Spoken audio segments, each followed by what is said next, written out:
हम इस्लामाबाद इस वजह से आए कि इस्लामाबाद को शहर इक़्तिदार कहा जाता है।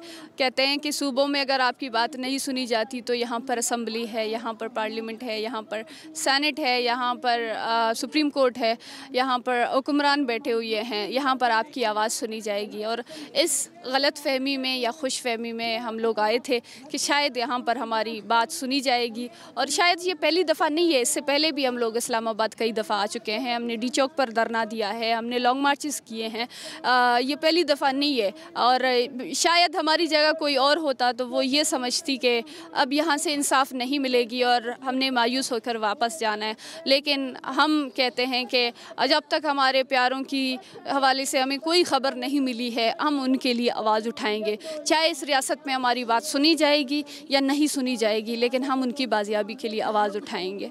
अच्छा समी बलोच, मुझे ये बताइएगा, वहाँ पर जो हुकूमत है वहाँ पर भी तो किसी की हुकूमत होगी ना? कौन सी पार्टी की हुकूमत है? आप लोगों ने वहाँ तक अप्रोच किया? अगर वहाँ की कोई हुकूमत होती है तो उनका डायरेक्टली लिंक भी शहर इक़्तिदार के साथ होता है, इस्लामाबाद के साथ हुआ है। जी देखिए, वहाँ पर जो हुकूमत होती है वो हुकूमत होती है। वहाँ पर अवामी राय की कोई अहमियत नहीं है।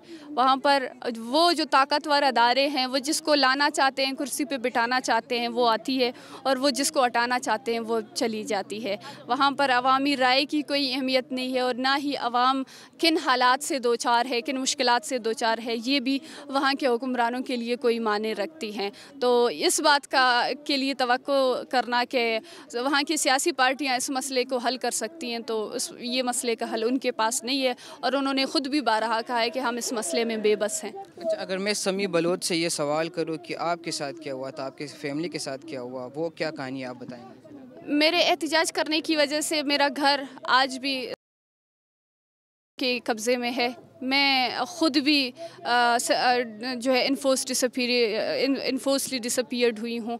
मेरे घर में मेरे तमाम रिश्तेदारों को उठाया गया है, गायब किया गया है, उनको टॉर्चर किया गया है। मुझे ख़ुद मुख्तलिफ़ तरीक़ों से, मुख्तलिफ़ हरबों से धमकाया गया है, मुख्तलिफ़ हरबों से जो है हमने रोकने की कोशिश की गई है। तो ये जुल्म और जबर की दास्तान बहुत लंबी है, और हम ये कह सकती हूँ कि हम रोज़ाना की बुनियाद में इस चीज़ को सफ़र कर रहे हैं।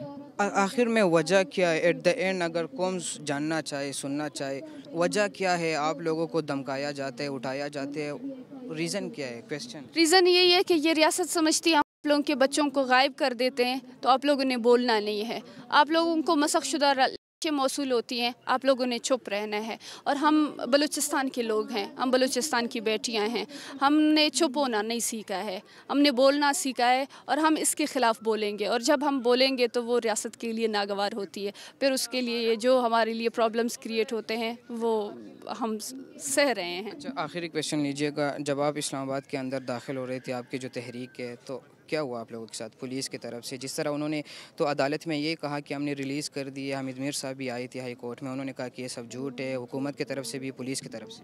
देखिए, जो कुछ हुआ था वो एक्सपोज हो गया है पूरी दुनिया के सामने।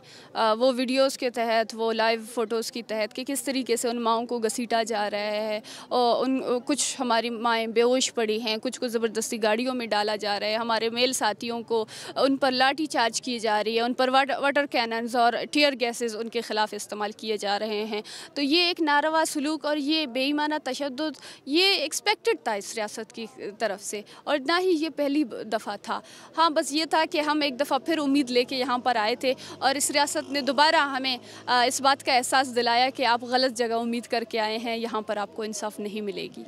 बहुत शुक्रिया, शुक्रिया जी।